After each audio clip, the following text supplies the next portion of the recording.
영화, 건축, 정신분석학, Cinema C Architecture A Psychoanalysis P.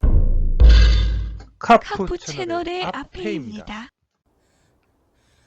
경찰 캅이랑은 아무 상관 없습니다.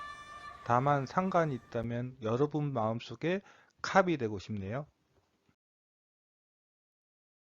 94번째 카푸 채널 컨텐츠는 안도다다오의 백단원과 바다의 교회입니다. 뮤에부타이에서 말씀드린 것처럼 백단원을 답사 왔다가 뮤에부타이를 더불어 보게 된 것이고 우연히 바다의 교회도 보게 된 것입니다. 준비 부족이죠 뭐. 백단원의 용도는 사실 답사를 갔을 때도 정확히 몰랐습니다. 일본어를 잘 모르기 때문에 처음에는 무덤 시설인 줄 알았습니다. 그런데 백단원 내부에 들어가니 무덤은 아니더라고요. 원래 이 장소는 간사이 국제공항 건설 때 쓸 수 있는 흙을 채굴하는 장소였다고 합니다. 그리고 이 지역에서 화일난청이 발견되고 설계가 바뀌어서 한신 이화제 대지진 피해자를 위한 기도의 정원으로 백단원 용도가 바뀌었다고 하는데요. 글쎄요, 그냥 조그만 텃밭을 다 이어놓은 것 같던데요. 그리고 바다의 교회. 솔직히 이 바다의 교회는 안도의 일본어 위키피디아에는 작품 목록으로 올라와 있지 않습니다. 그리고 이 바다의 교회 역시 진짜 교회가 아니라 물의 교회와 마찬가지로 그냥 호텔에 속한 예식장입니다. 그냥 예식장이라고 하지.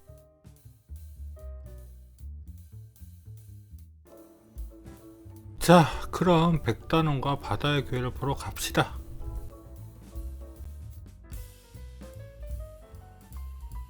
백단원의 위치는 앞서 유미오타와 붙어 있으니 간략하게 어디에 위치하고 있는지만 설명하겠습니다. 바로 여기 있고 향은 동서쪽으로 되어 있는 것 같지만 정확히 백단원의 향은 오사카만이 내려다 보이는 북서와 남동향 축을 중심으로 경사로 되어 있다고 보는 게 맞을 것입니다. 좀 더 도면으로 자세히 살펴보면 백단원은 크게 세 영역으로 나눠져 있습니다. 백단원을 설명하는 내용을 찾아보니 각 블록마다 바다에 기도하는 정원, 수학의 정원, 아와지 메도 가든으로 컨셉이 나눠져 있다는데 현장에서는 어떻게 구분이 되어 있는지 명확하지는 않습니다. 백단원 아래에서 바라본 것입니다. 저는 답사를 갔을 때 공중정원이 백단원에 포함된 시설인 줄 알았는데 그건 아니더라고요. 저기 보이는 엄청난 계단들과 100개에 다다르게 보이는 계단식 정원들, 그리고 저 전망타워가 바로 백단원의 영역입니다. 솔직히 이 물이 내려오는 엄청난 계단은 인상적이긴 합니다. 그래서요, 이렇게 사람이 없는 공간에 이 물을 인공적으로 흐르게 하면 그 낭비가 말을 안 해도 아시겠죠?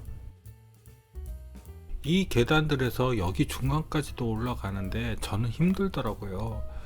여기서부터 본격적으로 백단원이 시작되는데 여기서는 전망타워로 갈 수 있는 진로도 같이 여기서 시작됩니다.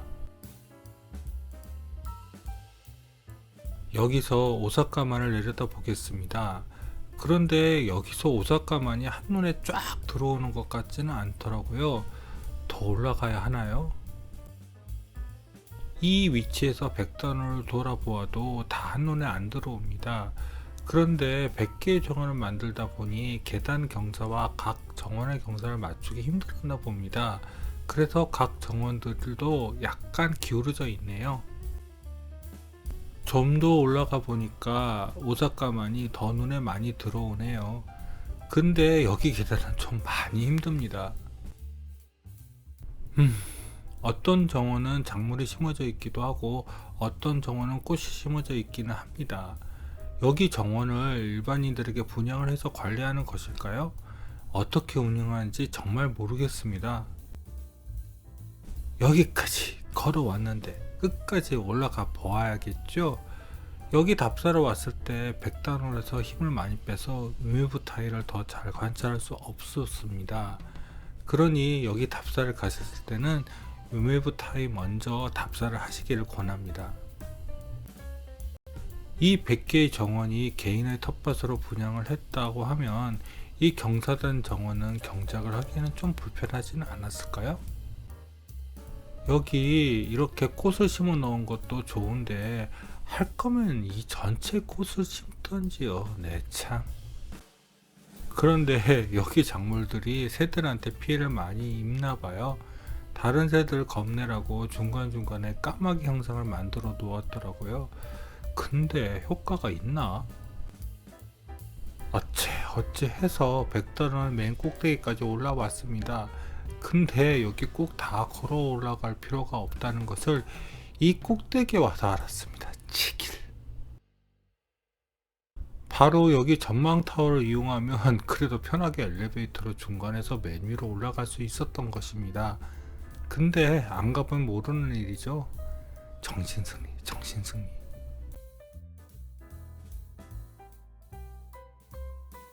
구글 스트리트뷰로 잠깐 보시면 전망타워와 연결 브릿지는 이렇게 되어 있습니다. 여기는 백단원이 시작되는 곳에서 전망타워로 들어가는 입구입니다. 근데 이왕 만들 거면 더 아래에서 올라갈 수 있도록 만들면 안 되었을까요? 이쪽은 전망타워 맨 위 연결 브릿지 입구입니다. 전망타워에는 엘리베이터가 있어서 몸이 불편하신 분도 그 위로 올라갈 수 있습니다.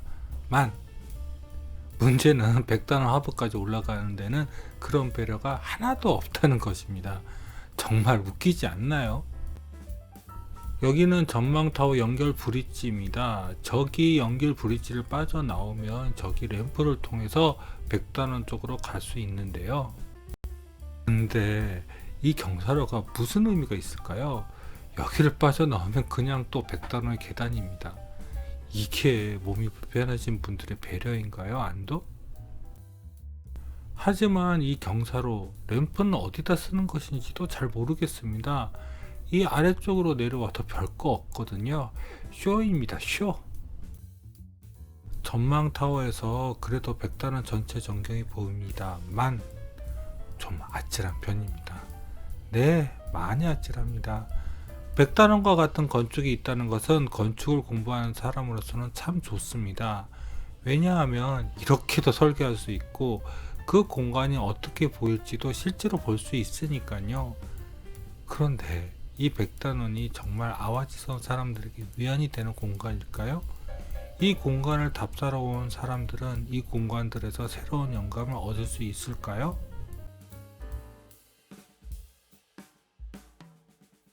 이에 대해서 일본 현대건축을 이끈 안도 역할은 비난받을 만합니다만 이 이후 안도가 보여준 21세기 현대건축들을 보면 이런 시행착오들이 쌓이면서 한 단계 업그레이드가 됩니다. 안도 개인으로나 건축 발전의 측면에서는 유메부타이나 백단원은 발전의 한 단계라고 볼 수도 있지만 이런 쓰잘데기 없는 건축이 이를 사용하는 사람들에게 얼마나 스트레인지는 가늠할 수가 없습니다. 이제 마지막으로 바다의 교회를 봐야겠죠. 바다의 교회는 바로 여기에 위치하고 있습니다. 백단원의 전망타워에서 바다의 교회가 잘 보입니다. 그런데 저기에 있는 건물이 바다의 교회인지는 여기를 헤매다가 우연히 알게 되었습니다. 바다의 교회를 호텔에서 접근하려면 이쪽에서 오셔야 합니다. 여기를 지나오시면 바다의 교회를 내려가는 지문로가 이렇게 나옵니다. 그리고 이쪽은 바다의 교회 내부 천창이고요. 이것은 바다의 교회 종탑입니다. 좀 마치 바다에 떠있는 섬처럼 보이기는 하네요. 사실 저는 호텔에서 바다의 교회로 가는 이 외부 진입로로 바다의 교회를 접근한 것은 아닙니다. 우연히 내부의 통로로 접근하게 된 것이지요. 전망타워에서 여기 사람이 왔다 갔다 하는 것을 보고 어떤 곳인지 정말 궁금했거든요. 거대한 수공간 위에 바다의 교회 성부는 마치 섬처럼 가운데 있습니다. 그 위치에서 백단원을 바라본 것인데 의외로 나무 때문에 잘 보이지는 않습니다. 문제는 이 위치에서 바다가 그렇게 환하게 보이지는 않는다는 것입니다. 바다의 교회에서 바다가 이 거대한 수공간을 의미하는 것이라면 뭐 할 말은 없지만요. 바다의 교회 외부 천창입니다. 이 바다의 교회 구성은 사실 물의 교회와 매우 비슷합니다. 물의 교회는 이 부분이 지상으로 올라온다는 정도의 차이라고 할까요? 그런데 사실 바다의 교회는 결혼식장인데 왜 교회 종탑이 필요한 것인지 잘 모르겠습니다.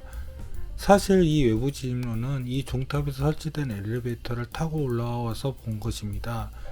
그리고 이 바다 교회 외부 천창 옆에 있는 지인로는 물의 절이나 비서 교회 등에서 본 계단과 매우 비슷하지요.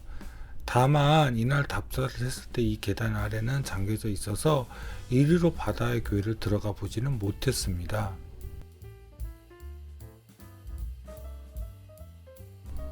이제 바다의 교회 내부로 들어가 보겠습니다. 사실 바다의 교회는 이전 콘텐츠에서 한번 다뤘습니다. 바로 르크루비제 서양미술관에서요. 이에 대해서 내부를 보면서 다시 말씀드리겠습니다. 바다의 교회는 외부 타일을 헤매다가 우연하게 지나가게 된 원형 포룸과 호텔의 연결 통로에서 발견한 바다의 교회라는 사인 덕분에 찾아갈 수 있었습니다.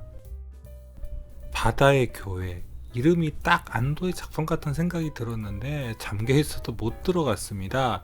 그런데 마침 여기에 답사 일정이 잡혀져 있었나 봐요. 그래서 답사를 온 일행이 척 하면서 그냥 들어가서 사진을 찍었습니다. 이쪽이 바로 바다의 교회로 들어가는 정문입니다. 바다의 교회 내부를 보는 순간 그냥 이건 안도의 작품이라는 것을 그냥 직감적으로 알 수 있었습니다. 그런데 여기 공간이 너무 좁아서 천창을 포함한 전체 사진의 각이 나오지 않습니다. 결혼식장으로 너무 좁다고요? 다른 콘텐츠에서도 말씀드렸지만 일본식 결혼식에서 예식장은 정말 하나의 의식에 불과하고 진짜 결혼식의 메인은 피로연장입니다. 여기가 호텔이니까 피로연장은 호텔에 넓게 있겠죠. 그런데 일본 결혼식은 한국처럼 수백 명이 오지는 않으니까 기껏 4~50명 정도만이 결혼식에 참석하는 것으로 알고 있습니다. 바다의 교회 재단 쪽에는 상부에서 내려오는 빛이 십자가 형태를 벽에 만들지 못합니다. 그래서 빔 프로젝터로 이렇게 빛을 벽에다 쏴줍니다. 이게 뭐하는 짓인지 잘 모르겠습니다. 제 생각에 안도가 바다의 교회를 자신의 작품 목록 속에 숨긴 이유는 크게 세 가지 중 하나이거나 아니면 세 개 다일 것입니다. 첫 번째로는 바다의 교회가 자신이 생각한 의도로 공간이 디자인되지 않았다는 것입니다. 벽에 십자가 형태의 빛이 쏟아지려면 그에 맞춰서 위치 각도를 조정해야 하는데 그게 잘 안 된 것 같습니다. 이쪽은 재단의 반대쪽 출입구입니다. 저기 재단 쪽 벽면에 십자가 조명을 비치는 조명이 보이시죠? 두 번째로는 이 바다의 교회가 호텔에 포함된 것인지 아니면 교회와 따로 떨어진 것인지 명확하진 않습니다.